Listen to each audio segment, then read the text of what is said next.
Stem entry in 3, 2, 1.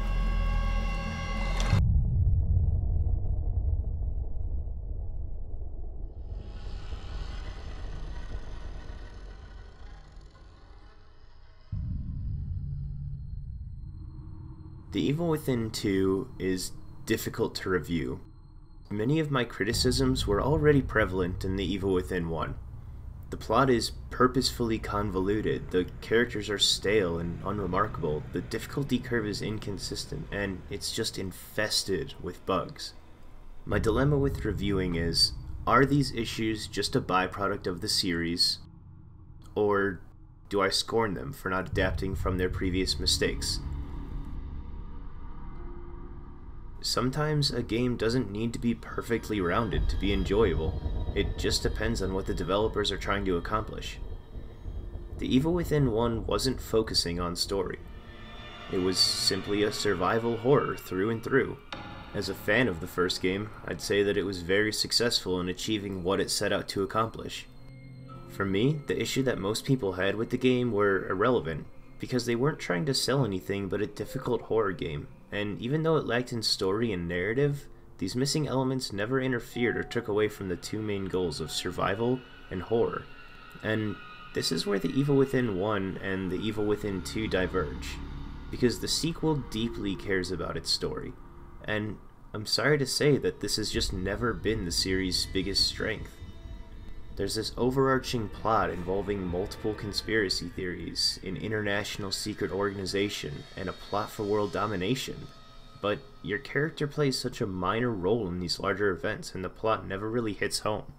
These bigger themes of the game are briefly mentioned at the beginning and at the end of this massive 20-hour-long campaign, and it's hardly reinforced in the middle, yet everything you do relies on this plot making sense.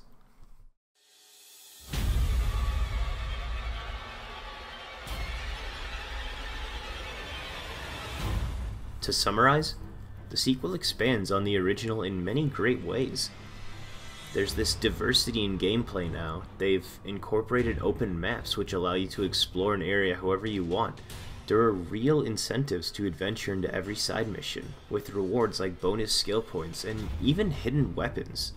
The skill tree has some really fun abilities you can unlock that'll drastically alter how each person's gonna play the game. Almost everything was expanded upon, which would normally make a great sequel. The difference is that The Evil Within 2 has totally shifted its focus. It relies more on its story, which is probably the weakest feature the game has to offer. This review would have been a wash if those were the only two criticisms I had, but then there's the issues that remained from the first game, the worst offender of them all being the massive amount of redundancy between deaths. When you die, you sit through this long loading screen, then watch the previous cutscene with the same terrible dialogue, patiently wait to stealth kill all the enemies you've already killed, and then you can finally attempt to succeed where you previously failed.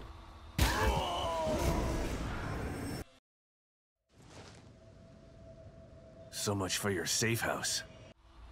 The whole process is extremely tedious, and the few times that I did abruptly end playing this game were not because I was scared, but infuriated at how many times I'd have to repeat the process over and over. A good game should offer a fair challenge and a short downtime in between failures, like my previous review on Cuphead, but The Evil Within 2 has done the complete opposite for some reason. It's been very difficult to come to a final score for The Evil Within 2, because it expanded on the original in these many great ways, but with the shift in focus, the game never really captured my attention the same way that the first one did. I don't think I could recommend it over the first game, and with that in mind, if I was feeling generous, I'd have to give it a 50 out of 100.